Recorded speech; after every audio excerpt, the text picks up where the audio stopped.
Minnesota Peace Project activists attempt to establish a relationship with their members of Congress through periodic meetings, and thus influence foreign policy. Would you like to have your meeting end this way?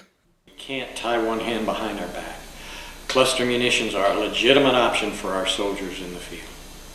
Oh, I see people calling me. I'm afraid I'm late for my next appointment.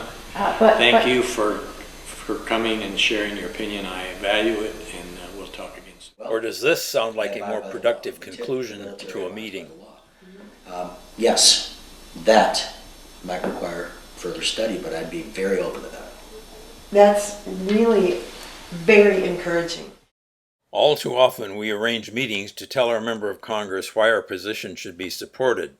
We want to convince our member of Congress of the rightness of our position. We marshal facts and figures in support of our position and present them in the belief that if we just make the right points in the right way, our congressman cannot help but be persuaded. You may have noticed that this seldom works if our member of Congress disagrees with us on the issue, and it probably contributes to difficulty in getting another meeting. In this video, we suggest that we can be more effective by establishing and maintaining a mutually respectful relationship, a relationship that involves listening rather than arguing and then results in dialogue rather than debate. We're going to show you two meetings between an activist and a member of Congress. The first meeting shows an activist arguing for her position. In the second meeting, the activist uses dialogue methods to discover whether there is common ground on which to build. Thank you for meeting with me to talk about cluster bombs. I want to urge you to vote to ban them. Cluster bombs are indiscriminate anti-personnel weapons that scatter many small bomblets over a wide area. The humanitarian impact is devastating. Widespread dispersal of bomblets makes the possibility of collateral damage great, especially when the weapon is used in and near populated areas. An even greater problem is that many of the bomblets fail to detonate on impact and become de facto anti-personnel mines, killing and maiming people long after the conflict has ended. These duds kill and injure too many civilians, and they are more lethal than anti-personnel mines. 1/3 of cluster bomb casualties are civilians, and 60% of the casualties are injured while undertaking their normal duties.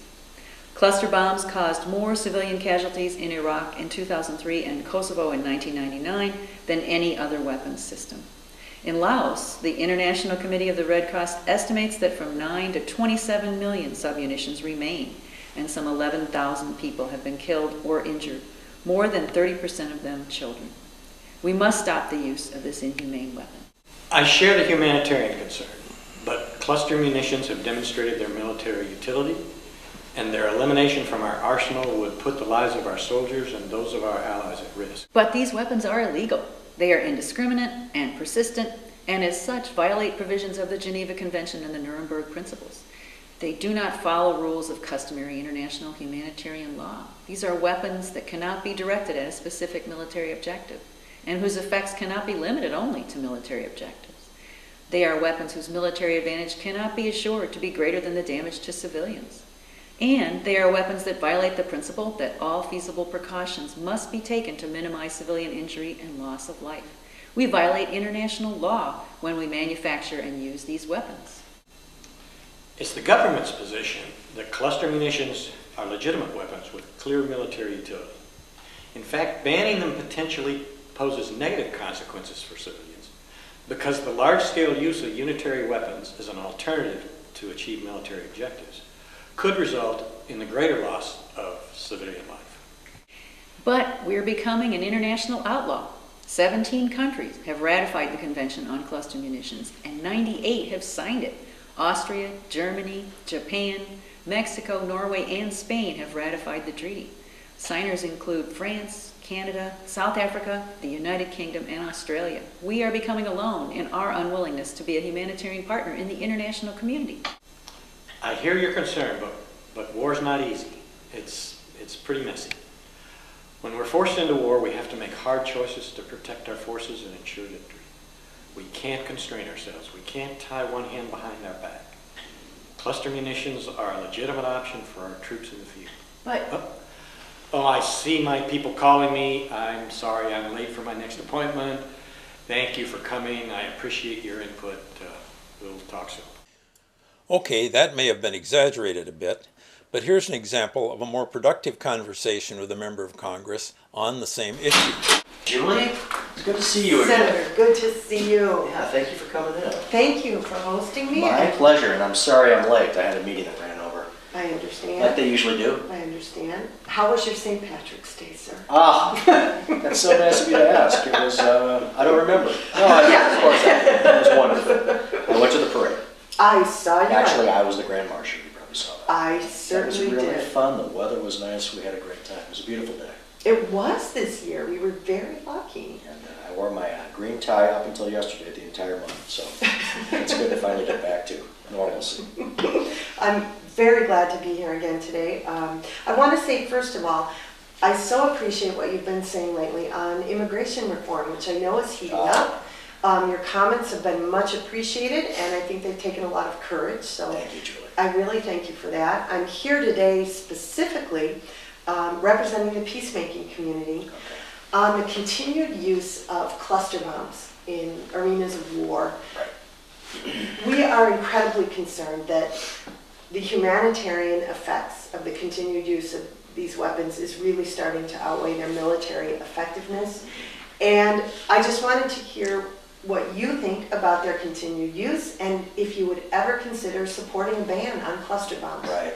Well, as you know, I share the humanitarian concern. Mhm. But cluster munitions have demonstrated their military utility, and they've also demonstrated an ability to protect our troops and the lives of our allies. Now, it's our military's position that cluster munitions are legitimate weapons with clear military utility. And I'm sorry, but when you are forced into war, as we've been, you sometimes have to make hard choices to ensure victory, but also to ensure the lives of the soldiers. You can't be constrained. You can't act with one hand tied behind your back. So my position is that as long as the military expresses a need for these weapons, it's hard. I think they have to have them. Now, you know, we share your concern with the safety of our troops and everyone in uniform right now. And we've worked together on issues for returning vets in the past. But I also hear you saying that you share our concern regarding the loss of civilian life Yes. that is incurred by these weapons. Can you tell me more about that? Well, the loss of civilian life in war is very, very regrettable, and we need to always do everything we can to avoid it. However, in this case, I believe the military advantage in certain situations outweighs that when conducted with discretion. And you were very clear that these weapons need to be used with discretion. Absolutely. Tell me more about that. Well, our commanders are instructed. The part of their training is that if the weapons are going to incur civilian casualties, don't use them. That's part of their training. So you and I and the military all share this concern with the escalating number of civilian casualties. Yes. So, based on that concern, would you ever consider supporting a treaty that would ban the use of cluster bombs in heavily populated areas? No. Unfortunately, I am not comfortable with a treaty with another country at a time of war that could possibly limit our capability to protect ourselves should that need arise. Now, if a treaty is an inappropriate response for you, would you ever consider a law that would protect our sovereignty, give us the control in terms of enforcing it, regarding a ban on cluster bombs in heavily populated urban areas? A law. An American law. Yes. I'm a law-abiding citizen. The military is a law-abiding entity. I think, yes, I would be open to that, Julie. I would be open to a further study of a law. That's very encouraging. I really appreciate your willingness to hear the distinction between those two. And I see we're almost out of time, so I just want to make sure I summarize this correctly. We are all on the same page regarding the humanitarian concerns Yes. around the use of cluster bombs. And what I hear you saying is that you would be open to exploring with us the development of a law that would prevent the use of cluster bombs in heavily populated urban areas. Is that a good recap? Yes, I think that's an accurate recap. Great. Thank you so much for your My time. pleasure, Julie. Thank you for coming in. It's good to see you. So what happened in these two meetings and what did we learn? In the first meeting, after asking the congressman to take a particular voting position, the advocate launched right into reasons for supporting her position. The advocate was making a prepared presentation, like a lecture. The tone was argumentative and preachy. There was no opportunity for interchange. In the congressman's initial response, he indicated that he shared a concern for the possible loss of civilian life. The advocate responded quickly, almost interrupting, with another prepared argument. The advocate did not hear the shared concern, missing an opportunity to consider some common ground. Instead, the advocate continued with prepared points. The congressman became more defensive and finally said he was out of time. The second meeting began casually and relaxed. Then a brief statement of purpose was followed by a question designed to engage the congressman and initiate conversation. The congressman responded both with a shared concern and hesitation to support the advocate position. This time, the advocate hears the shared concern and asks for clarification, taking the conversation in a direction enabled by the congressman. The congressman elaborates on the concern, and the advocate and the congressman together explore the congressman's concern, ultimately arriving at a point of possible agreement.